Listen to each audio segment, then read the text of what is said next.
स्वागत है आपका। ब्रेक के बाद अगली खबर की ओर आपको लिए चलते हैं। अफगानिस्तान में लगातार महिलाओं की स्थिति खराब हो रही है। जहां पहले से ही महिलाओं पर उच्च और व्यावसायिक शिक्षा को लेकर कई तालिबानी फरमान आ चुके हैं, वहीं अब तालिबान के ताज़ा फरमान ने यहां की महिलाओं की स्थिति को लेकर और चिंता बढ़ा दी है। ये रिपोर्ट देखिए। दुनिया से बड़े बड़े वादे कर सत्ता पर काबिज होते ही तालिबान ने अपना असली चेहरा दिखाना शुरू कर दिया था। खास तौर से महिलाओं के खिलाफ उनकी पाषाणकालीन नीति एक बार फिर झोली से बाहर निकल आई। दुनिया की परवाह किए बिना एक के बाद एक ऐसे कड़े प्रतिबंध लगाए जैसे महिलाओं की सांसों पर ही प्रतिबंध बैठा दिया हो। नया फरमान तो इतना खतरनाक है कि महिलाओं पर किसी की नजर न पड़ जाए, इसके लिए खिड़कियों पर ही पाबंदी लगा दी गई है। नया फरमान नई इमारतों के साथ साथ मौजूदा इमारतों पर भी लागू होगा। नई इमारतों में ऐसी खिड़कियां नहीं होनी चाहिए जिनसे आंगन, रसोई, पड़ोस का कुआं और आम तौर पर महिलाओं द्वारा इस्तेमाल किए जाने वाले अन्य स्थानों को देखा जा सके। आदेश के पीछे तालिबान का अपना तर्क है। तालिबानी प्रशासन के प्रवक्ता ने सोशल मीडिया प्लेटफॉर्म एक्स पर फरमान को पोस्ट करते हुए लिखा कि रसोई, आंगन या कुएं से पानी भरते हुए महिलाओं को देखना अश्लील हरकतों को बढ़ावा दे सकता है। नगर पालिका अधिकारियों और अन्य संबंधित विभागों को निर्माण स्थलों की निगरानी करनी होगी ताकि ये सुनिश्चित हो सके कि पड़ोसियों के घरों में देखना संभव न हो। तालिबानी आदेश में इमारत के मालिक के लिए भी एक चेतावनी है कि अगर उनकी खिड़की से पड़ोसी की रसोई, दूसरी ऐसी जगह जहां से महिलाएं दिखती हों, तो उन्हें दीवार, बाड़ या स्क्रीन लगाकर उसे बंद करने का कोई तरीका निकालना होगा। दरअसल अगस्त 2021 में तालिबान अफगानिस्तान की हुकूमत में वापसी के बाद से लगातार महिलाओं के खिलाफ तुगलकी फरमान जारी कर रहा है। इससे पहले इसी महीने तालिबान ने अफगानिस्तान में महिलाओं की नर्सिंग की ट्रेनिंग पर बैन लगा दिया था। वहीं इसी साल अगस्त में अफगान महिलाओं के सार्वजनिक रूप से बोलने और चेहरा दिखाने पर रोक लगा दी गई। इसके साथ ही कहा गया कि महिलाएं बहुत जरूरी होने पर ही घर से बाहर निकलें। इसके अलावा तालिबान ने महिलाओं के खेलों में भाग लेने पर भी प्रतिबंध लगा दिया है। संयुक्त राष्ट्र ने महिलाओं के प्रति तालिबान की नीति की लैंगिक भेदभाव बताया है। लेकिन तालिबान को न तो संयुक्त राष्ट्र की परवाह है और न ही वैश्विक समुदाय की। वो महिलाओं पर शरिया के नाम पर ऐसे कहर बरपा रहा है कि जिससे उनका वजूद ही खतरे में पड़ गया है।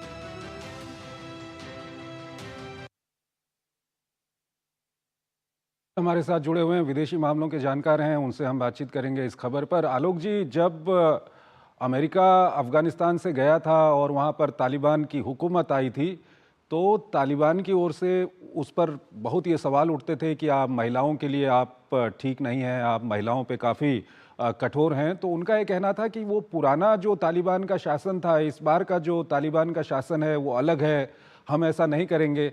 लेकिन अब ये जो खबरें आ रही हैं लगातार एक के बाद एक, क्या कुछ कहेंगे आप? देखिए, मेरा तो शुरू से ही मानना था कि तालिबान एक ऐसा जानवर है जिसके रंग नहीं बदल सकता। ये एक वैचारिक संगठन है और इसकी विचारधारा मध्ययुगीन है। इनकी जो विचारधारा है उसमें परिवर्तन की कोई संभावना नहीं है। इनकी विचारधारा में महिलाओं के लिए कोई जगह नहीं है। महिलाएं एक ऑब्जेक्ट हैं, इनके लिए कोई व्यक्ति नहीं है। तो ये बात अच्छी तरह समझ लेनी चाहिए और यही इनका मानना है।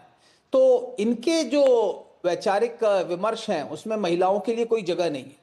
और जब तक ये सत्ता पर नहीं थे तो इन्होंने ऐसे वक्तव्य दिए कि दुनिया के लोगों को बुद्धू बनाया जाए, और कई लोग बन भी गए।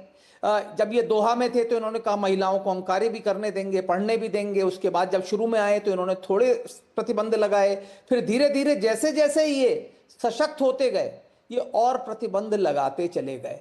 पहले पढ़ाई पे काम करने पे बंद किया, फिर अब पढ़ाई पे बंद हो गया, अब एनजीओज में जाने में भी उनके प्रतिबंध लग गया है, खिड़कियों पर बंद लग गया है। कोई भी ऐसी चीज जहां से महिलाओं के काम करने की जगह दिखे वो नहीं दिखनी चाहिए, उनको लोगों को बंद करना है।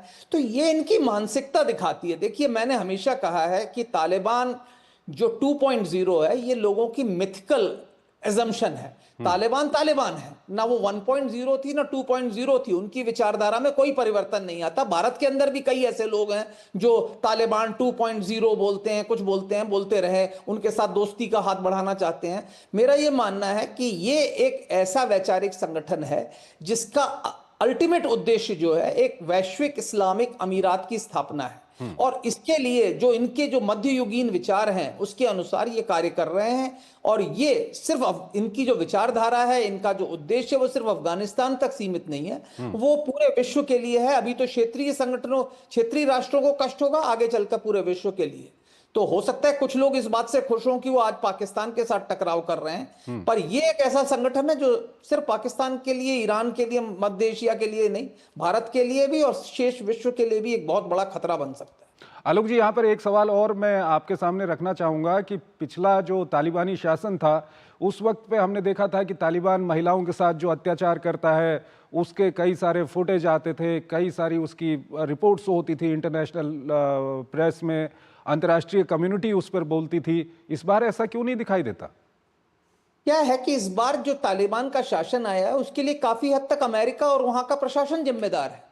और चूंकि वो अपने इस बात का दोष अपने ऊपर लेना नहीं चाहते, इसलिए कोई बोलता नहीं। हकीकत ये है कि जो तालिबान आज कर रहा है वो एक मध्ययुगीन परिस्थितियां उन्होंने अफगानिस्तान के अंदर स्थापित कर दी हैं और महिलाओं को जानवरों की तरह ट्रीट किया जा रहा है। तो ऐसे हालात में जो वहां की जो माइनॉरिटीज, जो अल्पसंख्यक हैं, उनके साथ भी बहुत अत्याचार हो रहे हैं। आलोक जी, यहाँ पर एक सवाल और आता है, संक्षेप में जवाब दीजिएगा। जो देश इनके साथ खड़े हैं, चाहे हम कतर की बात करें या दूसरे खाड़ी देशों की बात करें, उनके यहाँ तो अपने यहाँ महिलाओं को लेकर के काफी आजादी है, लेकिन वो तालिबान को क्यों नहीं समझाते? आज की तारीख में कोई भी राष्ट्र इस तालिबानी हुकूमत को रिकॉग्नाइज नहीं करता। कतार के अंदर इनका ऑफिस था, जब नेगोशिएशंस हो रहे थे तो उस टाइम था। कतार के लोग, यूएई के लोग, तुर्की के लोग, वो सब अपने हितों की ओर ध्यान दे रहे हैं। कोई ये नहीं जाग रहा कि वहां के लोगों को वो किस तरीके से ट्रीट कर रहे हैं, किस तरीके से वो अपने अल्प धार्मिक और जो नस्लीय अल्पसंख्यक हैं उनके साथ किस तरीके का व्यवहार कर रहे हैं, महिलाओं को किस तरीके से बंद करके रखे हुए हैं। तो उनको सबको अपना आर्थिक फायदा दिख रहा है।